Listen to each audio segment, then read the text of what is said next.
Good morning, everyone. Welcome to Bravely Being Yoga. I'm Beth, and we're here for our short early morning practice for addressing trauma triggers first thing in the morning. As always, please consult your primary care physician and your mental health professional before participating in any of these videos, okay? You will probably want to have some blankets and pillows for this morning practice, so feel free to go grab that. Make sure you're wearing something really comfy. This is going to be a very gentle, slow-moving process. All right, so as I'm talking through a little bit of the information here at the beginning, if you'd like to just come to a really comfortable seated position, whatever that looks like for you, feel free to sit with your palms facing upward if that's comfortable, or maybe have them resting on your knees. If you feel like it would be a safe option, you can gently close your eyes. Also, feel free to keep them open and to feel like we're having a conversation. So that's totally your choice. So I have found that for many people, early in the morning, the transition from sleeping to being awake is a challenging one, especially for people who have experienced trauma, who have high anxiety. There are a lot of regulating body reasons for that, but I also have found that a lot of people experience nightmares or very dysregulated sleep schedules as a result of their old stuff, their hard stuff that they've been through. And so, one thing that I've noticed is that being able to hit the reset button first thing in the morning can really make a difference, not only in the general outlook of the day, but even in the next night's sleep. It's almost like resetting, hitting that reset button from day to day to kind of help our bodies adjust in a way that's going to be really productive. And so we're going to really start with our bodies and talk through a little bit of the emotional stuff. But the reason we're starting with our bodies is because all of this stuff, this old stuff, is stored in our bodies. So if we ignore that, if we try to just talk about it, we're only going to get so far. All right, so I invite you to join me. You always have a choice. We always get to choose what we do and what we don't do in this practice, okay? So maybe if we would like to keep our eyes open, we keep them open. Maybe we let them kind of flutter gently closed. That's what I'm going to do. And as we just start noticing how our bodies feel, if we did kind of wake up from a rocky night's sleep, or maybe we really didn't sleep much at all, it's going to feel hard to enjoy the process of tuning into our bodies. And that's okay. Let's just notice that. Let's just notice what it feels like to be present in our own skin for a minute. And as we let that breath slow down just a little bit, as we let those muscles soften just a little bit towards the floor as it holds us up here gently, let's drop our chin to our chest and really notice what that feels like. So as we drop that chin to our chest, we really want to think about letting our shoulders continue to pull back towards the back of the room, maybe dropping those shoulder blades together behind us along our spine. We don't want to cave in, as easy as that is, as much as that's a natural response. If we had a really triggering experience last night. But if we can, we want to create a little bit of space in our chest here. And maybe as we feel ready, we might pair a little bit of movement with our breathing. So maybe with an inhale, maybe we bring one ear to one shoulder. And maybe with an exhale, we drop that chin back to the center, back to our chest. And with an inhale, the other ear to the other shoulder. Just a nice rolling half circle with our head. Our paces are all going to be different because our breath might be a little different, which is perfectly fine. We might find a rhythm that really works for us, something that feels really good to our bodies. Or maybe we find a place of tension where we need to just pause and allow for an extra breath or two, a little exhale sent to that tense place in our shoulders. This range of motion can be really small, guys. It doesn't need to be a really big range of motion for it to be effective in our bodies. So maybe when we feel ready, when we feel evened out, maybe we meet back in the center with our chins down to our chest. And maybe we inhale and bring our heads back up to center.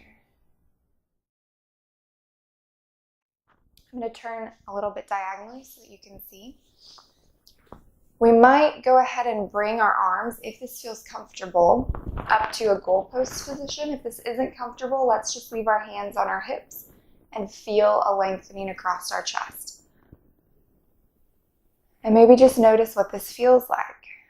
If this is enough and you're feeling some release in the front of your body and some drawing together in the back of your body, that's great. If you're like, this just isn't enough for me today, maybe you take those hands and clasp them behind your back and just allow those shoulder blades to drop down gently.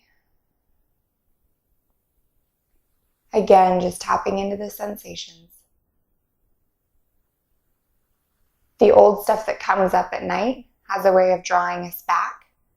Triggers, that's what they are, right? We'll talk about that as we continue in this process, but triggers are really these often sensory created hot buttons that get pushed for us that have something to do with our hard stuff we've been through in the past.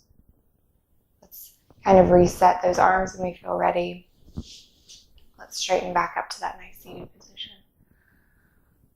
So now we're going to move into a really gentle kind of spine movement in cat and cow. We will be on our hands and knees, so if that's a position that feels comfortable or it's something you'd like to try today, feel free to join me. If that doesn't sound like a good idea, if that isn't a safe idea for you today, feel free to stay seated and work on that breathing, or maybe even have some of that contracting. You can do the same movement with your spine that I'm going to do on my hands and knees, seated here in this position. And as always, you can choose to lay down on the mat, right? We always have choices. That's the whole point of this process. So if you'd like to join me, we're going to transition to our hands and knees here, with our hands resting underneath our shoulders and our knees resting underneath our hips, creating a nice long spine from all the way from the tip of our head to the tailbone there. And as we settle in, we're engaging that core just enough to create some support. And with an inhale, we might drop that belly down to the floor, releasing our gaze up towards the ceiling. And with an exhale, we might curve that spine underneath, creating some nice space and length. And again, if you stayed in a seated position, feel free to have this movement in your spine seated on the floor. If you are on all fours here, make sure that you've got a nice bend in your elbows. Just a softening. You want the inner points of your elbows to be facing in towards each other. We don't want to hyperextend. And maybe we're ready to settle back to a neutral spine. We're going to build just a tiny bit of heat here. Make sure that our bodies are warm enough to continue. So we're going to lengthen that foot down on the floor. We're going to curl those toes under. Maybe adjust a little bit in the hands if needed, finding a little bit of balance, a little bit of motion, a little bit of movement. If this is enough for you, feel free to stay right here engaging those core muscles. This is going to build heat on its own. Or maybe we lengthen that leg up, extending that heel towards the back wall. And maybe we bring those fingertips forward or even lengthen the opposite arm. So I've got my right leg and my left arm up.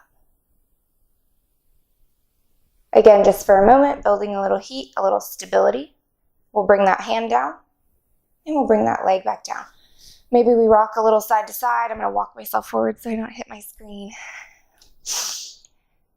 And again, we're going to switch sides, building a little bit of heat. So we're going to bring that left foot back. Maybe rocking on those toes just a little bit, making sure those hands are still underneath our shoulders for some good support. If this is enough, we stay here. If not, maybe we create a little bit more length in that leg, reaching that heel to the back wall. Maybe we even lengthen that right hand along the floor or all the way up to the opposite wall. Triggers make us feel very unbalanced. So it's interesting to play with balance just a little bit in our bodies to see what that feels like. We can bring that hand back down to the floor and those knees down. Maybe now from here, we move into a gentle child's pose. It's a wonderful pose that I do almost every time that I practice. Maybe this is a great time to support with some blankets or some pillows here, or maybe we just relax down to the floor all on our own. Maybe we place that forehead down. If this position is too intense, we can always put blankets or pillows underneath our hips to create some support there as well. I love using props because they kind of help bring the floor up to us instead of us having to reach all the way down to the floor.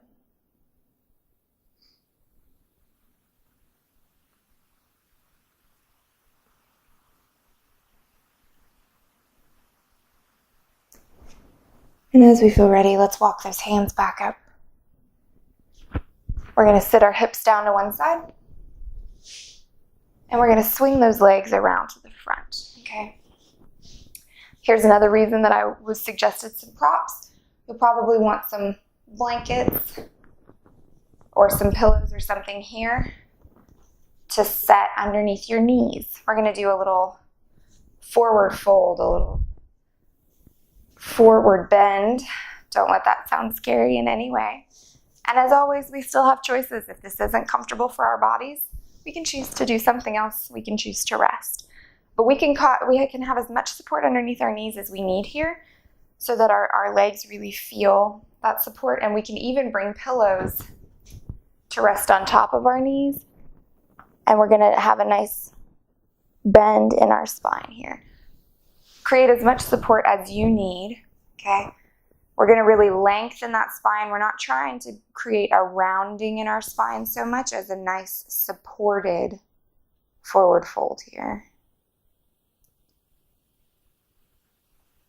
Maybe check in on that breath. How's it doing? It's still there, which is wonderful.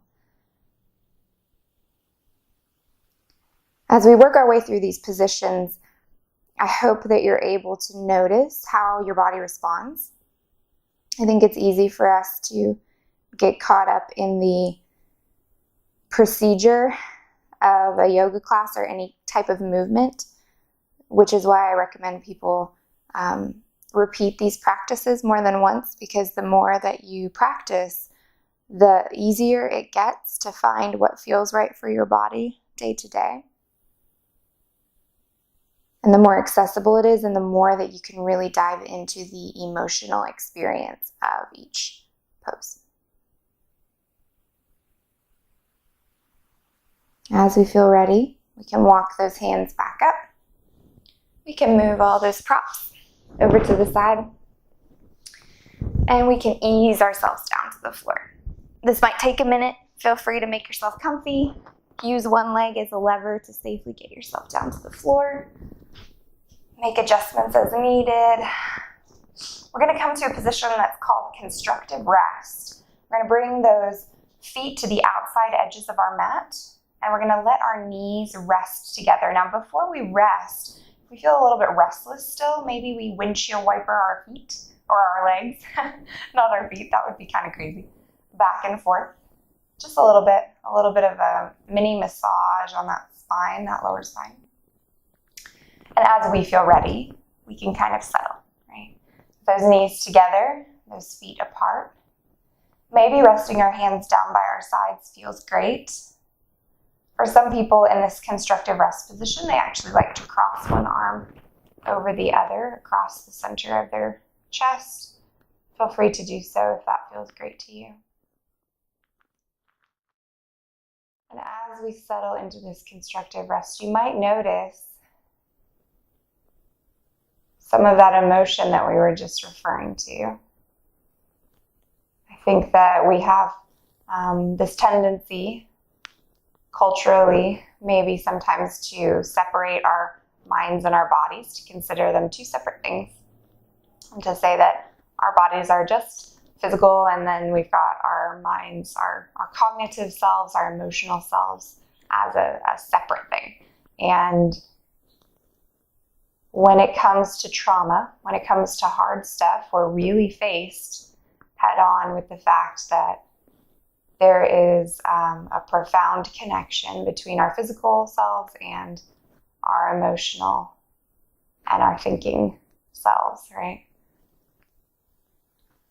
And so as we just allow ourselves to really understand maybe even something small about the tension that we felt first thing this morning,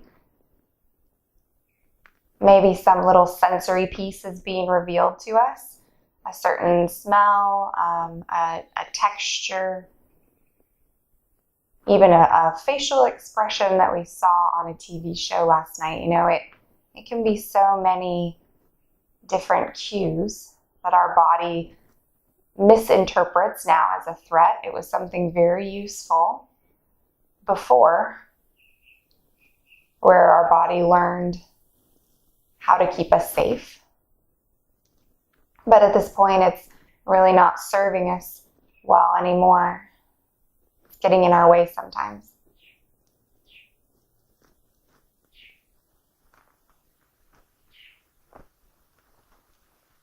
It takes a lot of intention to start to notice those triggers, but I have found that it can be very rewarding, especially when you have support from a professional or support from friends or family who understand and know a little bit about your story, to be able to start to piece apart some of the cues in our system. Because really the thing that's amazing is that the physical cue might be the first thing. You might notice the sensation in your stomach before you have any idea that there's been something triggering around you. That's why yoga is amazing, because it helps us to really tap into those natural resources.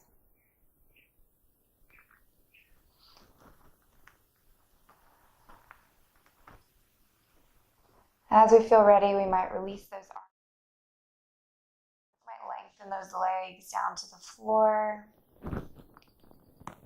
And maybe have one nice morning stretch with our arms up above our heads if this feels great. Maybe lengthening all the way through our toes, wiggling our fingers and toes, noticing what the floor feels like, noticing any sounds. I can hear some birds chirping outside my window.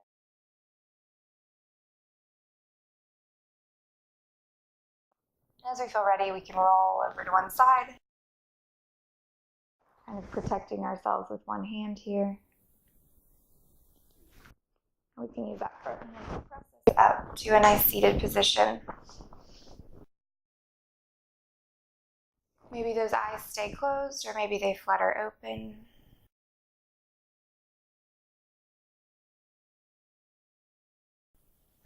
And let's just check in with that breath one more time. Noticing if anything feels different than it did when we started. Maybe it does, maybe it doesn't. Maybe it's just a little bit of more awareness.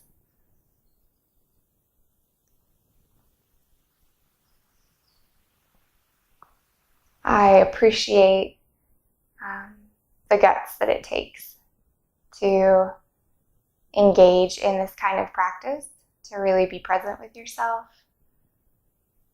to notice how you feel first thing in the morning instead of just blazing through the day.